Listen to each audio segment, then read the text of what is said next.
Welcome back to my Sorare journey, and this might be the angriest I have ever started a Sorare journey. The reason why, you can probably guess if you've been following me on Twitter or if you've been following my live streams, because once again, Kevin De Bruyne has let the club down. He has scored a 42 today, which you may be thinking, well, not the worst score ever, or maybe you're thinking you've got loads of players to play anyway, it didn't really matter. That's fine, I can take that on board. But the fact is, he's worth so much money, he's ruined so many weeks, and he's just putting up bang average scores, or even worse, not playing at all. And honestly, I am so fed up of him, I just want to get rid of him. If we take a quick look at the gallery situation, you'll see exactly why I'm so stressed about him, or why he's causing so many problems, when normally I don't care about a particular player having a bad run of form, because I can hold on to them.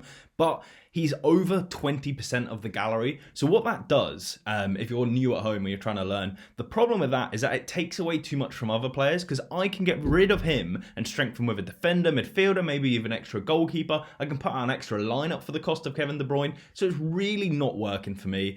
And on top of that, this was never a player I really wanted for the long term. It was more of like a one game week. I was going to the Spurs Man City game, and I was like, if he plays well, I'll hold on to him for a while. If he does badly, I'll sell him. He done badly, didn't even start. I went to sell him, and the market fell away, and it was just dried up liquidity and prices going down. I thought, do you know what? It's probably better to hold, high value cards in this scenario, because they normally drop less than small value cards. And we're in this position now where he's just been ruining teams. So what are we going to do with him? We're going to have to paddle him away, aren't we? If you've seen the last journeys, I was talking about this scenario that I call losing now and winning later. And it's essentially where you make a trade deal where you're going to lose now, because every trade deal you make with these players, you lose 15, 20, 25%, no matter how bad the situation is. But I'm trying to pick players that I think are undervalued in the market, or over time, maybe they're coming back from an injury, or maybe they've got a hot run of fixtures where they can win you more in the kind of long-term scenario. So all of those factors combined have actually done really well for me. We've seen it happen with Unai Simon. It's done quite well with Dybala. Loads of different situations where I'm quite happy with what's gone on. But we need to try it again. And this time it's kind of forced my hand. Rather than me seeing a nice opportunity, I've been forced to go into that. And before I get into the draft deal, or before I get into the trade deal, I do want to bring up, if you're seeing any issues with the camera, I'm really sorry. I'm trying to get it fixed. It's obviously an expensive thing to fix. I didn't actually want to record any long-term videos because the quality might not be there, but this is such a major step in my Sorare journey that I just had to record. Of course, for this, we'll go to two traders we've had great relationships with, either Pavel Trader or Roddy Boss. What I like to do is to bring up their gallery, and obviously, if you've been watching the journey, I'm focusing on Champion Europe cards there. The league I most like to watch. I think it's the most rewarding. It's definitely got the most upside because it's where all the best players are. And the downside, I think you're slightly protected because let's say they move from their club, you're probably going to get a good move, whereas Challenger Europe, most of your moves are bad. That's the general thinking of it. And I'm just going through every player and I'm looking at these and I'm thinking, okay, Vlahovic seems a bit pricey to me. Masvidal looks like a good price, but probably not what I'm looking for if he's under 23. Missing out some players and just thinking I've got Unai Simon. Going through absolutely everyone just very quickly in my head, do they interest me? And I'll pinpoint a few. So I'm looking at Mudryk, 470, probably still a bit pricey. No one I'm really interested in here. Oh, Ousmane Dembele, 399. I know he's injured at the moment, but he's someone that would grow in value as time goes on. Is a £400 player for a forward Champion Europe card that scores as well as Dembele? How am I thinking of that situation? Probably quite good, so I add him to the shortlist. Julian Alvarez, a player I really like, one on the list. Tammy Abraham, maybe. Hugo Lloris is actually the big standout for me here. £337 for a starting goalkeeper for Spurs. Will he have the job next season? I'd say probably likely, but not guaranteed. So it's a good price for him. Neuer, you might think the same, but I actually think Sommer's a better choice. And this is all just about my football knowledge, my thoughts. There's no mathematics in it. It's all just like a bit of a feel. And essentially, I'm just going to put the two galleries together and just see which one stands out to me as kind of the better to make a trade deal from. And I've done this off screen because obviously it's a very boring, long process. But, £347 for Marco Verratti. And it's probably just because, well, the markets fell away, but more his scores have likely fell away due to injuries and being subbed. And he's got a suspension this week. So all of this will play into his price. But it's very short-term minded. Long-term, he's a great hold, right? He's one of the best midfielders in the world. So, he's definitely on the list. And I've put together, essentially, players that I like, that I can start seeing myself fitting into the gallery and improving the gallery. So, Kevin De Bruyne's value, about just shy of £2,000. Hakan Çalhanoğlu, right? He puts up such good scores. And if you've been watching 60-second shorts or 60-second value hunting, as I call it, you may remember that Hakan Çalhanoğlu I put down as no value. And he absolutely was, because I was comparing him to Lorenzo Pellegrini, and their scores were pretty similar, but, you know, Hakan Çalhanoğlu was almost double the price. Now the markets fell off. They're a lot closer in price. Pellegrini's lost his free kicks and his corners, which are obviously going to dampen his kind of long-term scores, whereas Hakan Çalhanoğlu's actually picked up and score a lot. So yeah, I think sometimes you have to adjust to the market and say, yeah, he was overvalued, now I think he's good value. And you know, that should be a consistent program that we keep doing. I then like to check from his rare price to his limited price. I can see his limited price is about £90, so you'd expect that to be £900. So yeah, I definitely think this is a good value pickup right now. On top of that, Chris Smalling. So, you know, we've got Rui Patricio, we've got Mancini from Roma. Okay, well, if they've got a fixture where they're going to keep a clean sheet or they're going to put up scores, adding Chris Smalling for the sake of £95 to £100, I think that's good value as well. I mentioned Marco Verratti before, I mentioned Dembele before, and if I can swap all of these for Kevin De Bruyne, fantastic. But, you know, this is operating on, what would that be, like a 25, 30%? So we've got plenty more action to work with, and I'm just going to find someone else I like. So I have all my players actually laid out from the start of the season when I was planning these teams, and I'm looking at them and I'm thinking, good, we look really strong in attack with Koeman and Dybala. Midfielders were a little bit weak, but we're trying to add Hakan Çalhanoğlu. So then we're just looking at defenders, and between Sorare and we actually have Gaia to come in here, that's good. Really strong players. Issue at the moment, Sorare suspended, they're out of form, Guy is injured, and Mancini's a bit of a hit and miss player. So we need a real killer defender. Unfortunately, there isn't too many in Roddy Boss's gallery at the moment, but let's just filter down and see if anyone stands out to us. And the reason why I'm sharing this with you is to obviously share my kind of thoughts on the program and, you know, thoughts on different players, but I can look back on this and I can look at all the options I had in front of me and say, oh, you made the best pick. Or, wow, that was an absolutely horrific pick. And we can learn from that as we move forward on this game. So going through them, Bastoni, under 23, seems a bit pricey for me. Achraf Hakimi, I love. I think he's going to do fantastic. What I love about him is he's a wing-back, so it's easy to predict when he's going to score well. And obviously I've got players like Gaia and Sorare, so if he's not playing well, that's fine. I can sub in one of them. The big issue at the moment, he's coming back from an injury, and he's got a rape allegation against him. You know, it's awful to say, but obviously that's going to go against his price, because whether it's true or not, it might take away from his time on the pitch, and that's kind of how the values are made here. I'm going to ignore Super Rares for now because I'm not confident enough I want to dip into Rare Pro. Lisandro Martinez does put up solid scores. He's pretty nailed, but I have seen him lose a couple of games to Harry Maguire, just, you know, here and there, so I'm not uberly confident. If his scores were better, 52 doesn't fill me with like, right, I want to go out and get him. Skriniar, we know is going to PSG at the end of the season. Like, it's about a 90% chance. I'm not even sure if the deal's signed. But right now, do I want a player averaging 47? He's the type of player you pick up in May and you're absolutely buzzing with a pickup. If you remember, we've sold him recently as well. Not someone I want back. I've considered Andy Robertson. I looked at him, but Liverpool's situation isn't the one. Dumfries is a no. I don't know much about this Atalanta right back. But yeah, someone looking like that is just going to stay out. The fact he's under 23 is going to make him more expensive, and he's not playing an under 23 side. Then we have Simikan. And Simikan, I might be a little bit biased to because I've actually wanted him before. But just looking at, you know, his scores when he plays, he is a monster. You know, 58.5, and that's with a really couple unlucky, you know, penalties given away and things like that recently. But if, you know, you can't just consider if he doesn't start, because realistically averaging 55 because he's having these sub appearances, and these sub appearances are starting here.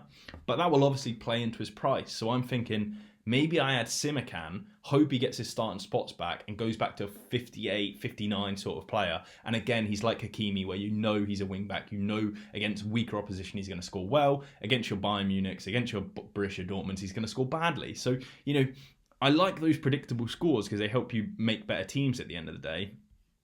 But he's not nailed on. Rafa Varane seems great value at 111, but again, his scores are a bit average. The Manchester United defenders do just seem to put, you know, very average scores. I don't think they control too much possession in the other team's half, which is key for like Sorare centre-backs. And then we're kind of out of options.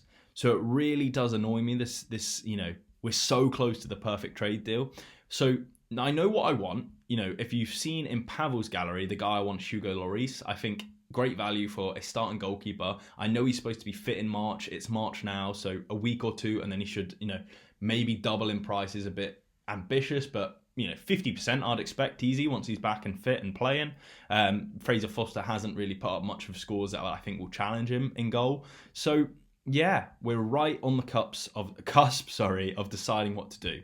There is a backup goalkeeper that's playing here. So Casteels of Wolfsburg, is a really hit or miss player. So here I can get him for 587, guaranteed to play. Solid scores, 58 across your last 15 is good, 44 across your last 5 isn't the best.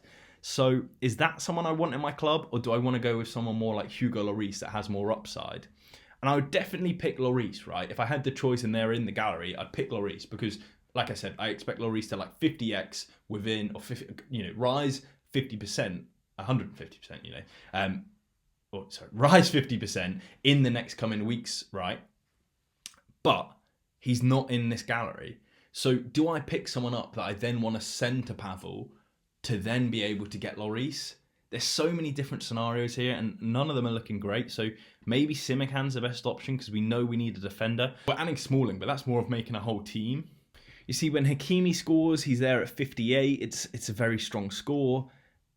Who would you pick in this scenario? Let me know in the comments because honestly, I'm lost for who I would pick. Piero Hincampe has actually been putting up really nice scores recently, hasn't he? But the problem is, long term, he's just not good enough. And then last game, he is a DMP. So Leverkusen aren't the strongest defensively. I know he's probably a good option for under 23s for holding him for a while, but Champion Europe, I need my players to just hit the ground running. Boubacar Kamara, Steven De Vries, Akanji is such good value. £57 or whatever that was. Problem is, they just don't put up nice scores. He's a bit like the United players, but he is a lot cheaper. Akanji is one of those I'd consider to add to the rotation, but Pep Guardiola is such a myth with his rotations. It's nigh on unpredictable at times. So, yeah. Klosterman. Could you get Klosterman and... I'm thinking, could we get Klosterman at right back and he plays with Simikan when they're fit? The only problem is this Hendricks guy's been playing at right back. I really don't know enough about Leipzig. What I'd need to speak to is a fan, but I don't know if I know any. Okay, so I actually had an idea. I might know someone that knows a little bit about the Bundesliga. By a little bit, I mean a lot. So I've reached out to him. We'll see if he actually replies to me. And if he does, I'll explain a little more of the negotiation process, how I did it work, rejections, all the rest of it.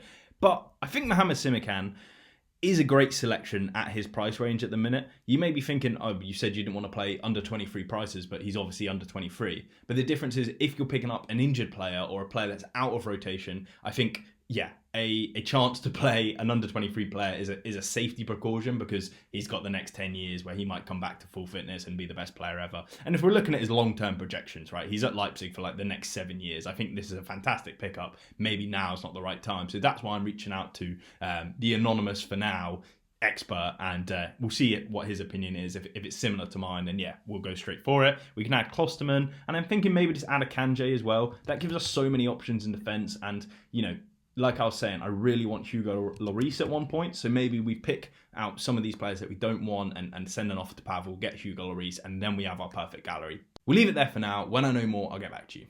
Our Bundesliga expert, Fedo, jumped in and said, go and get Simikan. He might not get a starting spot this year, but he'll be fantastic for years to come, and he's so undervalued. And that's kind of what I was thinking. I did kind of hope he'd get a starting spot this year, so we got the green light for that. What we've done is add Akanji to the trade offer, because you don't want to open with what you think is your fair offer. You want to open with something a little bit above, so you can come down from something, they can come down from something, and it's better negotiation strategy, essentially. So that's what we've done. We've gone to Roddy Boss, and we've said, send you an offer, mate. He waited hours on it. I was like, right, what's going on? Have you checked the offer? He said, had a quick glance, doesn't look good enough. And I was like, okay, so not a good opening stance. So a couple of things to remember here. These guys get so many offers. You're going to need to make it look appealing. And I didn't do this with one player versus 6. So always try and balance them a little, right? And then on the other hand of it, it's like, okay, well, now it's in my court to make him look to it and make him appeal to it. And what I did was sent a screenshot and I sent the numbers involved. And what I've done here is, calculate the numbers myself and then tell him the number and say, right, that's 111%.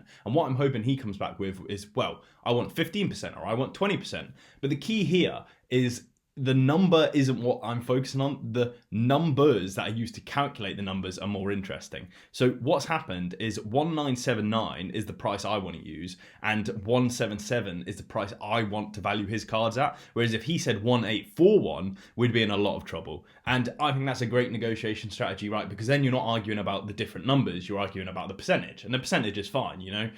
Whatever percentage they say, you either agree or disagree. But essentially, he was having none of it. 130% for a trade, and then I even tried to be like, come on, mate, this is like a top of the range card. He's not injured. You know, last time when I did a deal with him, he want 30% for a guy that was injured because he just lost his. Oh, he wasn't injured. He just lost his starting spot, and we didn't know next week whether he is going to get it back.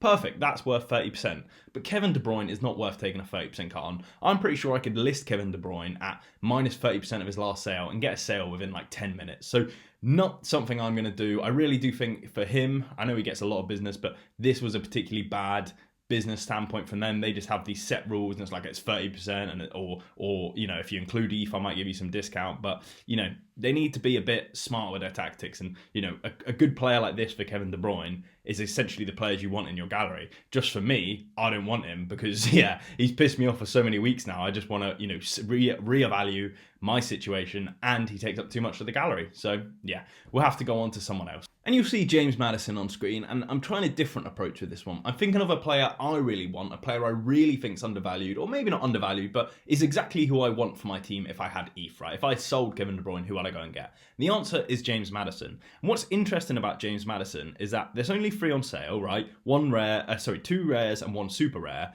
and both are sold by the same person. So I thought I was going to reach out to him, see what kind of price he wants for the super rare. He's listed it at the most ridiculous price, but doesn't everyone. So he's put it at £2,700. If he's selling for £400 in rare, 3x or 4x for Maddison, I think would be on the fair side. Normally with, you know, Champion Europe, super rares, guys just put the most ridiculous price and they don't come back to you. So what we're going to do in the meantime is try and get a deal with Pavel. We're going to, you know, look for his gallery again, see if anything stands out. And yeah, it's not the situation we want to be in. In terms of Kevin De Bruyne then, you might be saying, why are you trying to rush this deal? You know, you're putting in offers for Maddison before he's even played. You're putting in offers for Çalhanoğlu before he's even played. These guys could get injured, whereas, you know, Kevin De Bruyne's sitting at home. And the key for me is that the last sale of De Bruyne was about £1,900 or £2,089 to J.R. Duke. And I will say, I've met J.R. Duke. He was a lovely guy. And he's just not bought my De Bruyne. He bought someone else's when we were both on sale. Whatever, he probably wanted the new season version. But what I'm trying to get at here is this is the kind of price, right? The last sale price, or, you know, the last auction price is equal to the floor price. And that's what people are pretty much going to keep their cards. I wouldn't really want to sell below that. But what's happening that will leave us a little bit cautious, a little bit strapped for time, is there's a new auction of Kevin De Bruyne, and we don't know where this will finish. My guess would be that it will finish quite reasonably below the last sale. You know, we've seen a lot of cards come to go lower in value as time's gone on. His scores haven't been good. There's not, you know, they could take an approach like me. I think most people would like just look at the long term. So I'm not saying it'll be too far away from his last sale price, but I do think he's worth a slight dip. So that's why I'm a little bit more happy to give 15, 20% away for a player like this. And then you could say, okay, well, if you think he's going to sell at that, why don't you just list him for 20% below? And then you're pretty much getting the same thing. And you can go out and buy the players you want off Pavel or off anyone else in the world. The problem is that if I lower my card by 20% for sale and he doesn't sell, that's the new floor price. And then from then, I'm going to have to go 25%, 30%. And essentially, it's like a high risk for not much reward. If I lower him for 20% and he doesn't get taken out, it's an awful situation to be in. Whereas if I put a trade offer in, I'm happy, I can get the cards, and then I can deal with it from there. So yeah, at the moment, lowering the card price isn't going to be a good option. If this card price starts to come up and I see, you know, it sell for 1,850. I'll be watching this closely as long as it finishes at a reasonable time, and looking at the time, it doesn't look like it does. But what you can do is put it in. So if that's selling for £1,800, just slot mine in at 1,789. And if that's on bid for a couple of hours, someone will see it and they'll just swipe it up because they'll be like, oh, it's good value. You know, this auction might end. So that's a way to kind of panic sell your players. But again, it's not a situation I want to be in. It looks like it's finishing in the middle of the night, which is bad for me, and even worse because there'll be less buyers online. So I really want to get rid of this Kevin De Bruyne now, essentially. So I've been trying to find other cards on the platform that I would be happy to have in my club, and I can trade out for Kevin De Bruyne and, strengthen elsewhere. And I've come across something really interesting. There was this guy, and he had a big Champion Europe stack. Top of it was Rodrigo from Man City. Obviously, he's putting monster scores up, and he's a lot cheaper than De Bruyne. So first thought was, maybe we try and do a direct swap for him. And then I was like, don't really like what Man City's got going on in terms of their rotation. Rodrigo's a CDM. I'm sure he's great, but, if I'm getting rid of De Bruyne, it almost seems like a sideways move. It didn't really make sense for me. So I messaged him, and I was going to be like, all right, I'm looking to trade a couple of cards for Kevin De Bruyne rare. Are you going to be interested before I waste my time putting an offer in? And he was like, well, if it's for Rodrigo, I've denied it 3 times today. And I was like, hold up, you've declined a cheaper Rodrigo for a more expensive De Bruyne? And that really panicked me. And he was like, yeah, I think De Bruyne could sell for 1 ETH. I was like, De Bruyne is never going to sell for 1 ETH. And he was like, well, Rodrigo's just sold right now for 1.125. And I was like, wow, it really has scared me now. I really want rid of this De Bruyne because in my eyes, they're about similar prices, right? So they score pretty similarly. De Bruyne's a bit more secured. Obviously, he's the best midfielder in the world, in my opinion. And then on top of that, he's more popular, so more people want him, things like that. And if you look at their limited prices, which is always a good indicator because it's the most liquid market, De Bruyne's actually slightly cheaper than Rodrigo. So I actually had to go and do a little bit of maths because now I was like, okay, so what's the probability that this next auction finishes at? So if you look at the maths, there's a 5% chance of finishing at 1.3, 15 at 1.25, 60% at 1.15 to match Rodri's price. And let's remember, this finishes in the middle of the night. Rodrigo's finished like 4 hours ago in like midday. Okay, it was a weekend, so it wasn't great, but still. And then 15% 1.05 and maybe 5% that ends at 1. So I still don't think it'll finish at 1 ETH and, all the rest of it. But essentially, I think he's minimum going to go down 10%, could go down 13%, likely to go down 20%. And if we take the expected value here, I actually think De Bruyne's going to go down 20.69% on his next auction if I hold on to him. So that is bad in one regard, and it's not the baddest ever in the other because, most of these traders ask for 20% anyway. So I'd be, trading like for like. I need to clear him out for my club anyway because he's taken up too much value. And yeah, essentially I'm going to try and make a trade offer to Pavel. So this one is different. This is the trade offer. So in this region for this amount of money, but I just don't like it because the reason now I'm panicking to get a deal done. Now I'm absolutely trying to get it done before this next auction finishes in 24 hours. We've got Koundé, Lloris, Tchouaméni, Dembele. Lloris and Dembele looking up for us. It's like I said at the start where I think these players can rise and lost now, win later. But Tchouaméni and Koundé maybe aren't in that vicinity. Tchouaméni has definitely got room to move down. They've been playing Camavinga a lot more at Real Madrid in these last couple of games. Even in their last semi-final game, they picked Camavinga over a pretty fit Tchouaméni. Now, this doesn't mean Camavinga's nailed over Tchouaméni. I think Tchouaméni will probably, most likely, still be the starting choice at centre mid. And if they do want to play Camavinga, maybe he plays at left back or replaces Modric, or some kind of combination of them both would be cool. But there's a lot of risk on him. And then Koundé, great player, but I'm paying the under 23 premium for a player that's already fit, starting, and his scores are just good but not great. So essentially, why I hate this is because they're the only valuable cards in Champion Europe that Pavel has that I'd be happy to take. But at the same time, I want to get rid of them as quickly as possible. So this is a scenario I've never really been in where I'm doing this trade deal to get half of them sold anyway. And yeah, all I can say is we'll need to see what happens. I've just got the deal ready sent to Pavel. Obviously, make sure you don't make mistakes here because I have made one massive mistake before, and thankfully he didn't accept it. He rejected it and said, I think you've made a mistake. And in terms of this is obviously just my opening offer, but I'm not sure what he's going to say. It's one of the first times where he's getting good value. If you consider these, I've done my calculations. It looks about 115% or 113, most likely 115%. So if he asks for an extra 5% top of that in ETH, I can probably do that. If he asks for an extra 15% on top in ETH, I don't think I'd do that because now I have an expected 20% drop compared to the 30% which I'd be paying to Pavel, and then on top of that I've then got to sell players, so the players I listed at probably I won't sell at. Honestly, this has just taken like hours of my weekends up now, and I'm no closer to a solution. So lots of theory in this video. Let's hope we can bring something through. If Pavel accepts this, which he never accepts the first offer from me, it would be a blessing, but I'll be back when we know more. It is 20 hours later, and I can confirm we've got a deal done. Kevin is gone. Get out my club. Stop ruining my weekends. Who have I brought in, you ask? Well, let's first talk about how long it took. I went to so many different people making different offers and speaking about it. Pavel ignored my first offer. This morning I woke up and thought, do you know what? We're going to redo the offer. I wasn't really happy with Jules Koundé in the team. You know, I'm paying under 23 premium. I don't think his scores are that good. There's risk of him being rotated, and if I get caught on a bad week, it just wouldn't be the one. So, and as I wake up, I saw that Ben White had sold overnight for a really low cost. So I swapped him in, did a little bit more, and this is the deal we've come to agree. So looking on screen, it looks like £2,000. The Ethan averages on my side, £1,600 on Pavel's side. I'll talk to you why I don't think that's necessarily true, but let's talk about the players, right?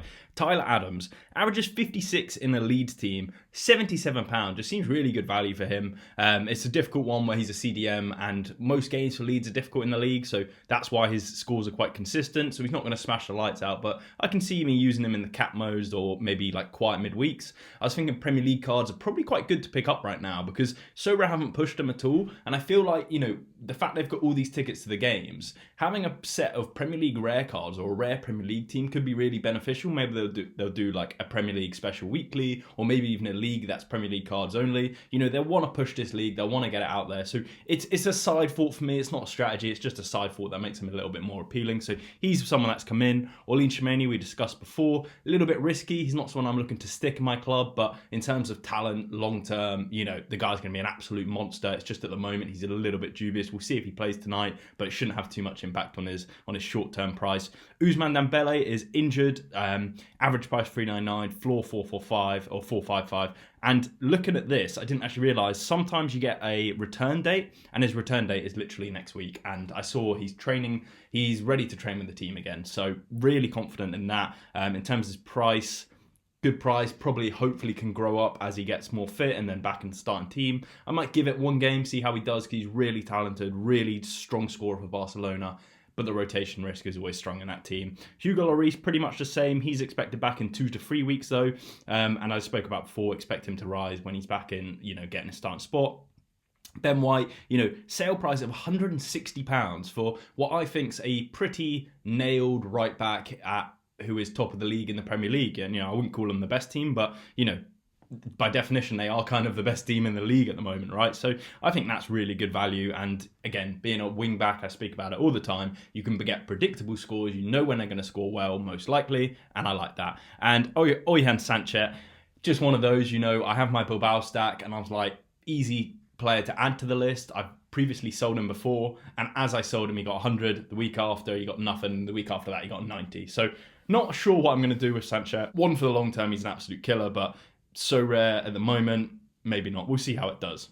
But we wanted to lose now and win later, and did we do that? You can make your own decision. We don't really know until Kevin De Bruyne's auction finishes tonight. I've told you I'm concerned about it. I've told you that you know, his price is likely to go down, and especially because it's in the middle of the night, that's what's really scaring me.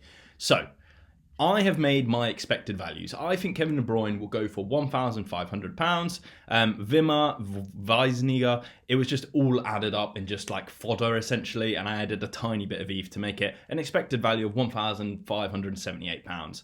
But on the other side, I actually come off, if you can trust my expected values, higher. And obviously that's the difference between Kevin De Bruyne's last sale price of 2,000 and my expected value of him 1,500. And that might not come true at all, right? That is essentially why Pavel and all these other traders get 20-30%, because they don't get that risk. You know, they have 30% buffer to work with. But anyway, Ben White 160, Shimeni 600, Adams 75, Dembele 400, Lloris 340, Sanchez 100. All a combination of their best last sale price and their floor price. For example, I've just put Ben White at his last sale price because he sold today, whereas Shimeni, I've actually undercut the floor a little bit because if I wanted to get him sold, but that price could be much lower. So it seems like maybe I've already won already. We're going to need to decide it in the evening when the auction finishes. And if Kevin De Bruyne goes for £2,000, you just suck it up as a loss. You know, these things happen. But my key metric, which I always tell you guys to look out for in terms of value, is the most liquid market, and that's the limited market. So I thought I'd just have a little look for myself how their limited prices line up. And again, it looks like my side of the kind of auction, even in limiteds, comes out more valuable at the moment. So I'm really happy with this trade deal now. But we do not finish there. You know, this is not the end product of teams. I want to change Shemani, and Sanchez might not stay, and I know who I want.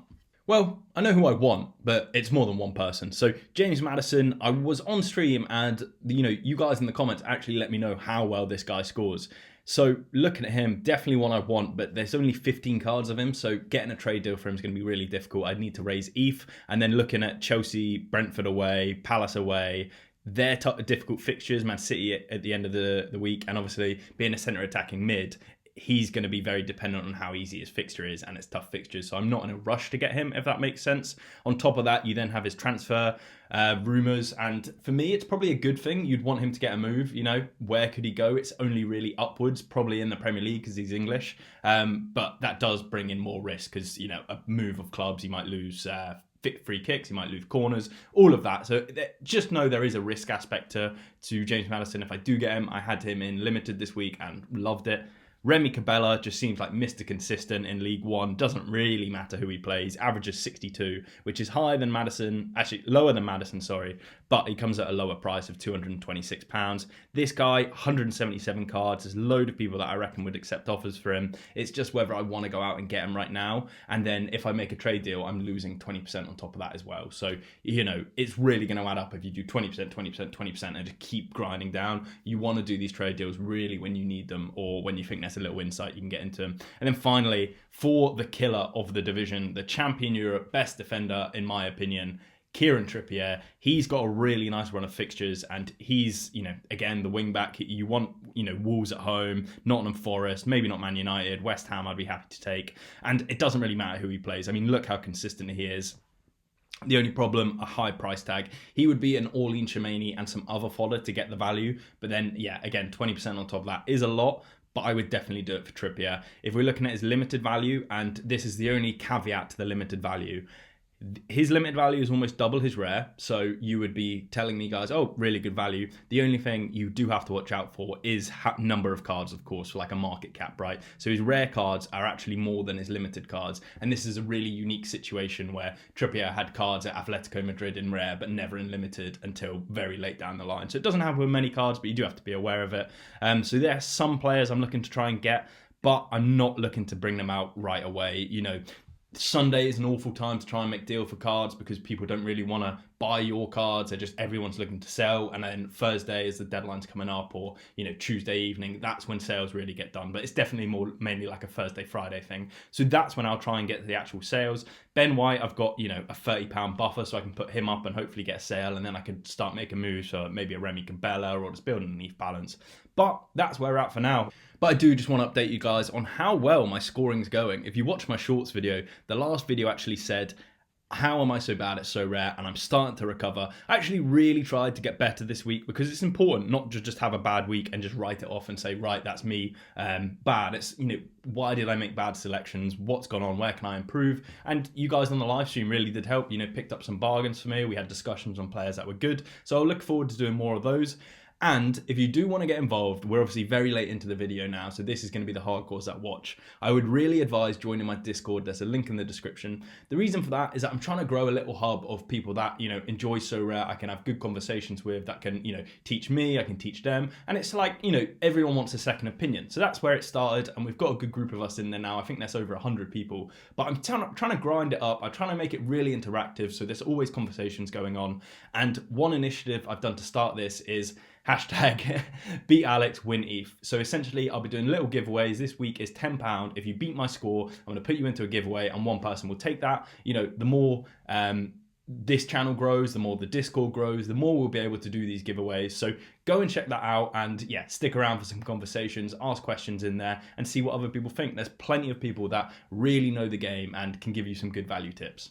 If you do like that new initiative, comment below, beat Alex, get ETH, because that will help push this video, that will help more people see it, that will help grow the channel, more giveaways, and more Discord followers, all of the rest of it. Into the first team then. All-Star Limited's doing really well. Kunde's playing right now. Andres Fernandez, who I spoke about on the live, I thought was great value. At £20, I managed to pick up a starting goalkeeper that got me 88 points this week.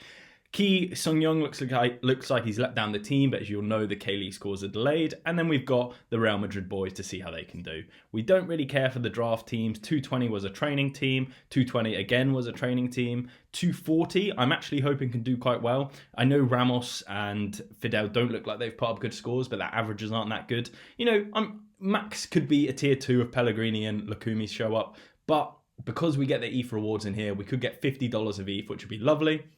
Cap 270 really kicked off then. The biggest problem with this lineup, right? Remy Cabella, why did I pick him as captain? Like, I'm trying to improve my Sorare, and I didn't even check how good Lens were. I know they're a good team, and I didn't realise quite how good they were. They're third in the league. So an away fixture to them is really difficult compared to Laborde, who I did check, and they're playing, you know, close to bottom of the league. I knew Frimpong was playing bottom of the league. I knew João Paulo had a really strong fixture. Never going to captain the goalkeeper. So essentially, I've picked the worst fixture and the worst captain on top of it. So yeah, a really good score. Just disappointed in myself.